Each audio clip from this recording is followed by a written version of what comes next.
HSC 25 batch মনে আছে সেই দিনটার কথা? 19 ফেব্রুয়ারি 2025, যেদিন তোমার এইচএসসি রুটিনটা প্রকাশিত হয়েছিল।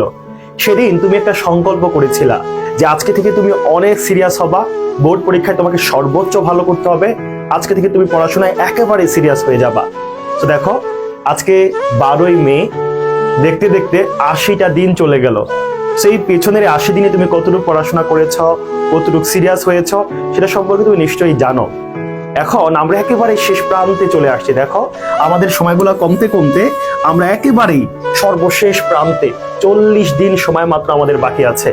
তো তুমি বিগত দিনগুলোতে যা করেছ না করেছ সেগুলো সব বাদ, কিন্তু এই সময়, এই যে শেষ 40 দিন, এই 40 দিন তোমাকে সর্বোচ্চ গুরুত্ব দিয়ে পড়াশোনা করতে হবে, সর্বোচ্চ চেষ্টা করতে হবে।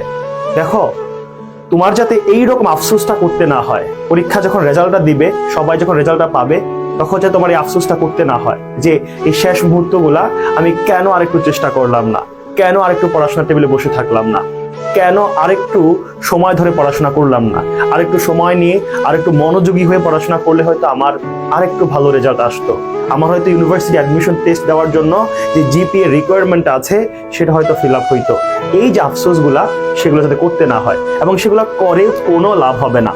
দেখো, এইচএসসি পরীক্ষাটা তোমার জীবনের অন্যতম গুরুত্বপূর্ণ পরীক্ষা। এটা, এই রেজাল্ট নিয়ে তোমার বাবা মায়ের অনেক প্রত্যাশা আছে, তোমার ফ্যামিলির অনেক প্রত্যাশা আছে। প্রত্যাশার পাশাপাশি তোমার নিজেরও কিন্তু অনেক গুরুত্বপূর্ণ। তোমার এইচএসসির পরবর্তী যে ধাপ, ইউনিভার্সিটি অ্যাডমিশন, সেখানটায় তোমার যদি ভালো জিপিএ না থাকে তাহলে তুমি ভালো করতে পারবা না। হ্যাঁ, ঠিক আছে, অনেক সময় কম জিপিএ নিয়ে অনেকে ভালো করে, কিন্তু জিপিএ এর মূল্য কিন্তু ইউনিভার্সিটি অ্যাডমিশনে অনেক বেশি। তো তুমি কেন হাতে ধরে তোমার জিপিএ তুমি কম পাবা? এখনো তো সময় আছে। এই যে 40 দিন, এই 40 দিনের সর্বোচ্চ ব্যবহার করো। কত ঘন্টা পড়বো, কত সময় নিয়ে পড়বো, সেটা হিসাব করবা না। তুমি কি পড়েছ, আজকের দিনে, একদিনে তুমি কতটুকু সিলেবাস শেষ করতে পেরেছ, সেটা তোমার টার্গেট হবে। আপাতত তোমার খাবার দাবার, ঘুম, নামাজ, প্রয়োজনীয় যে কাজগুলা, এগুলো ছাড়া পুরো সময়টা তুমি পড়ার টেবিলে দিবা। সেটা হইতে পারে 13 ঘন্টা, সেটা হইতে পারে 14 ঘন্টা, সেটা যদি 15 ঘন্টাও হয়, তাহলে তুমি পড়ার টেবিলে দিবা। এখন যত সময় পড়ার টেবিলে দিতে পারবা, পরীক্ষার রেজাল্টে তুমি তত বেশি আউটপুট পাবা। সো পরিশেষে আবারও বলবো যে সিরিয়াস হও, সর্বোচ্চ সিরিয়াস হও। কোনো রকম সিরিয়াস হয়ে লাভ নাই, কোনো রকম রেজাল্ট করে কোনো লাভ নাই।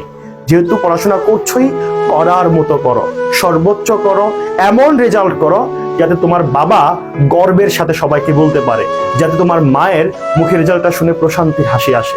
তোমাদের জন্য অনেক অনেক শুভকামনা, অনেক অনেক দোয়া। আসসালামু আলাইকুম।